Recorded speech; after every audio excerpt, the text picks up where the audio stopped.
Did you know that the life of Pontius Pilate, the man who authorized the crucifixion of Jesus, ended in a mysterious and tragic manner? Imagine being responsible for the most controversial decision in history and suffering the consequences in silence. Pilate, the Roman governor of Judea, is a figure mentioned in various historical and religious sources. What happened to him after that fateful day?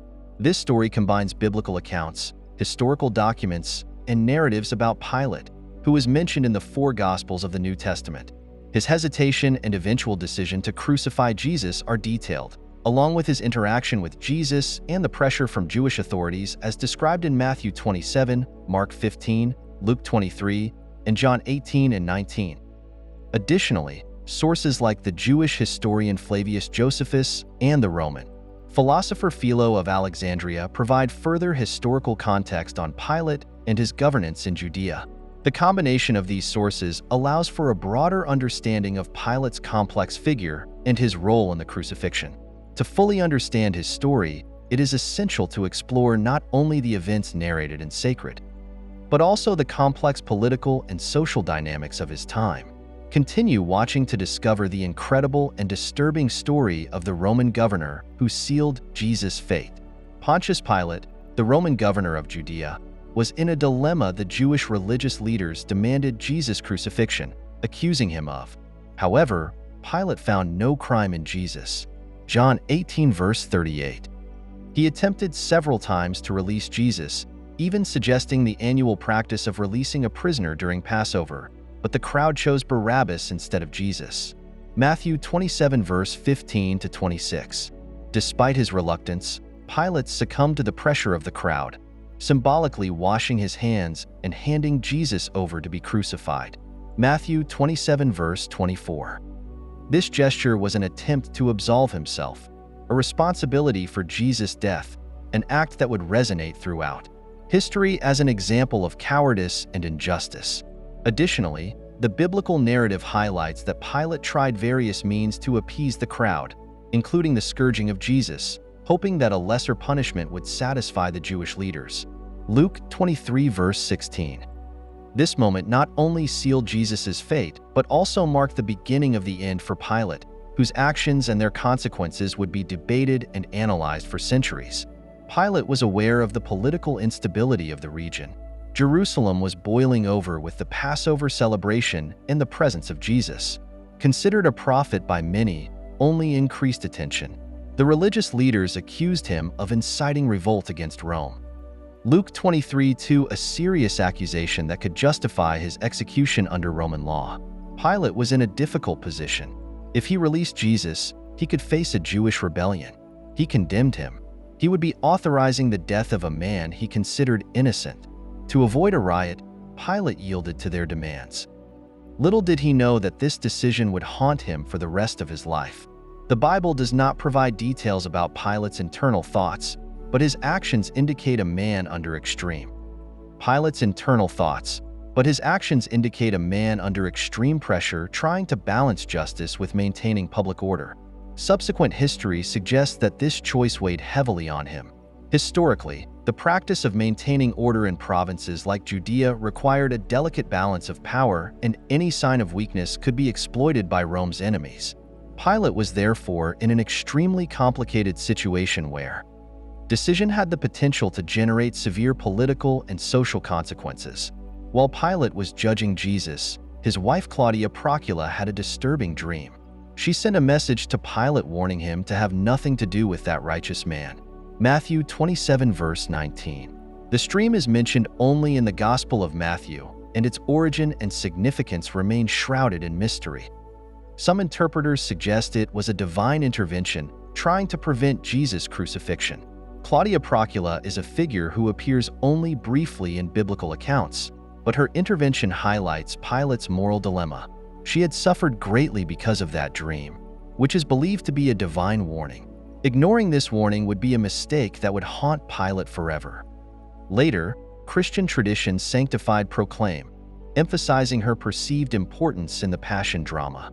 Additionally, Claudia's figure is interpreted by some as a symbol of the voice of conscience trying to intercede in moments of moral crisis. her disturbing dream added the supernatural dimension to the narrative. Suggesting that greater forces were at play in that trial, Jesus was crucified under Pilate's orders. The inscription on the cross read, "Jesus of Nazareth, King of the Jews," John 19 verse 19. Description in Hebrew, Latin, and Greek was an attempt by Pilate to affirm the accusation that Jesus claimed to be a king, an act of treason against Caesar. Even while Jesus suffered, Pilate struggled with his own doubts and guilt. The crucifixion of Jesus is a central event in the Gospels and is described in detail, including the reactions of various spectators. In the supernatural phenomena that accompanied it, such as the darkness at noon and the tearing of the temple veil, Matthew 27 verse 45 to 51.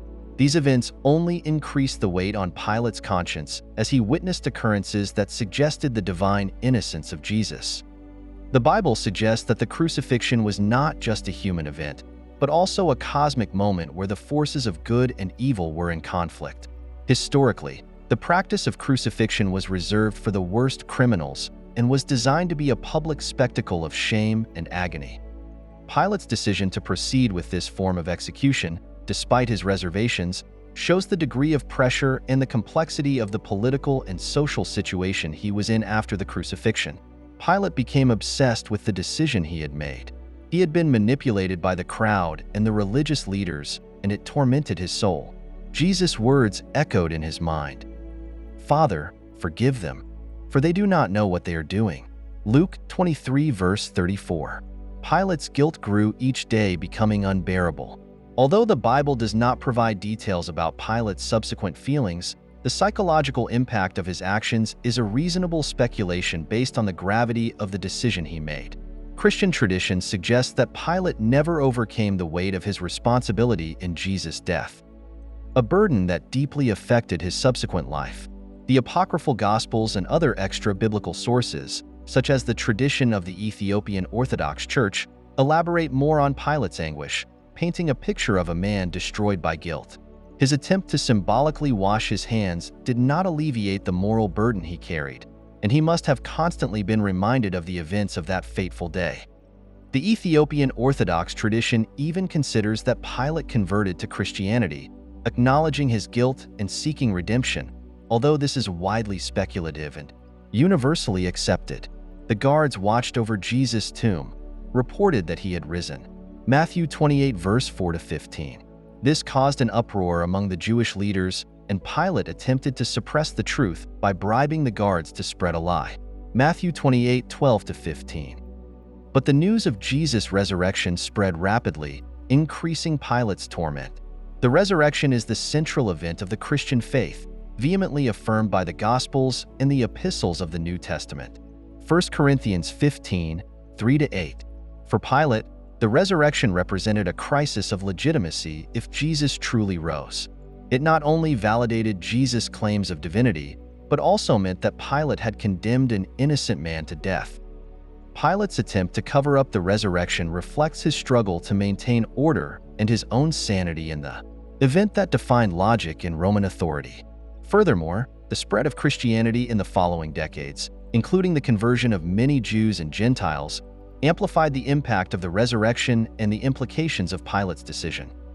The efforts to suppress the truth of the resurrection reflect the ongoing conflict between the temporal power of Rome and the emerging spiritual power of Christianity.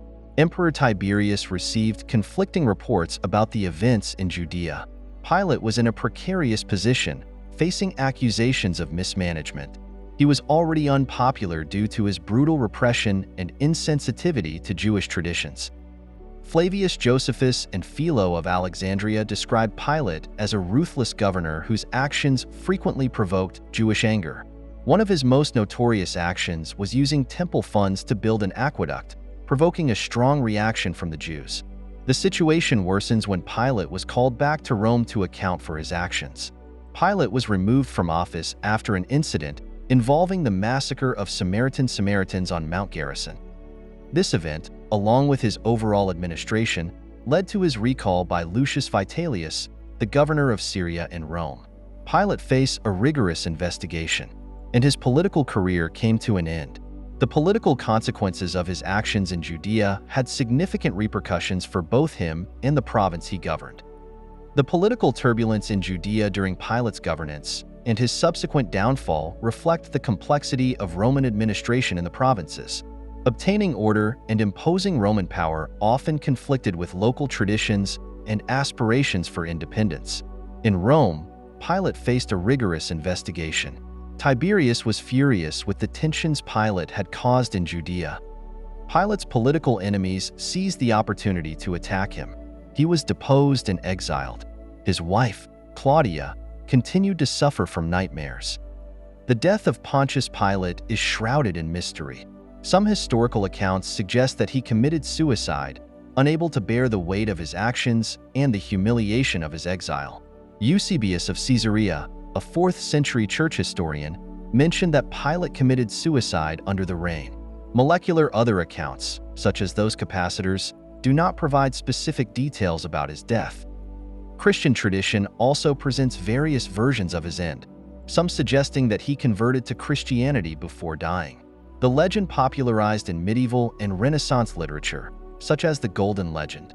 The Pilate killed himself in his exile in Gaul, where his body was thrown into a river. In any case, his death was seen as a tragic end for a man who played a crucial role in the crucifixion of Jesus. The blend of history, tradition, and speculation surrounding his death reflects the complexity of his figure and collective memory. Moreover, Pilate's story has been used over the centuries to explore themes of guilt, redemption, and justice, and suicide is seen as a final expression of despair and remorse, while traditions of his conversion suggest an attempt out of solution. These diverse narratives highlight the difficulty of separating fact from fiction when dealing with historical figures involved in events of great religious and moral significance. The figure of Pilate became a black legend in Christian history. He's often portrayed as a weak and manipulable man who did not have the courage to stand up for what he knew was right. His life and death serve as a reminder of the lasting impact of our decisions and the consequences of yielding to pressure. In the Gospels, Pilate is depicted as a governor who, despite recognizing Jesus' innocence, yielded to the demands of the crowd. Christian tradition has vilified him over the centuries. Although some apocryphal texts offer a more sympathetic view of his figure, Pilate's hesitation and final decision have been the subject of numerous theological and historical interpretations, fighting the moral and ethical complexity of his role in the crucifixion. This black legend of Pilate serves as a warning about the dangers of being swayed by external pressure to the detriment of justice and truth.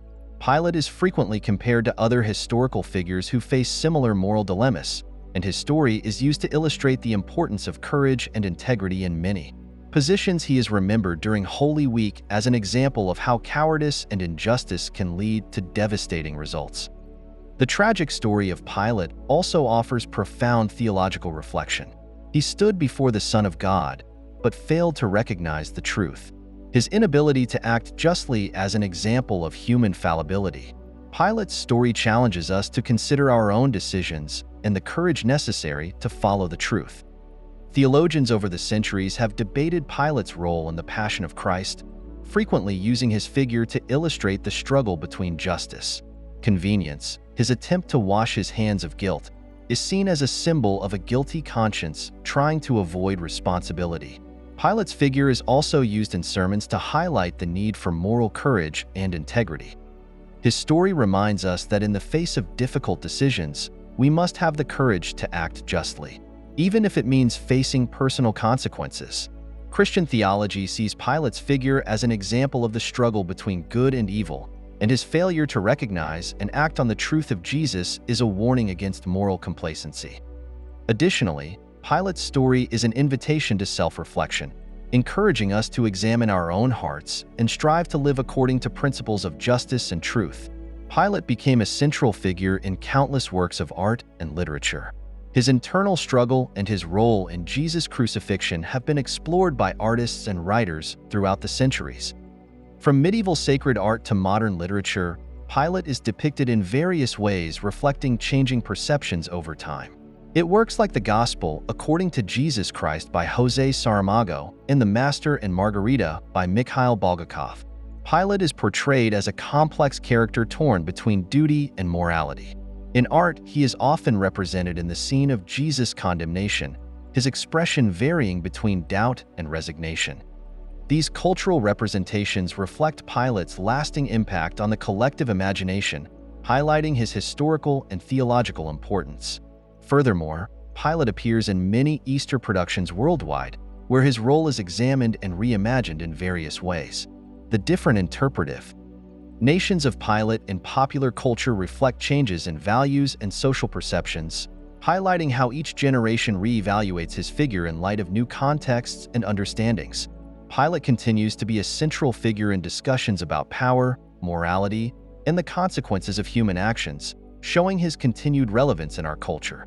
Pilate's memory lives on in Christian traditions and the collective conscience. His story is a testimony to human power and fragility. He is remembered not only for what he did, but for what he did not do, the bravery to stand up for truth and justice. Pilate's inclusion in the creed and the narratives of the Passion ensures that his figure remains central in Christian memory. His story is used in religious and educational contexts to teach about morality and responsibility. Pilate's memory. Friend, thank you for coming this far. If you liked our video, leave a like, comment, share, and don't forget to activate the notification bell to be aware of our content. Until the next one.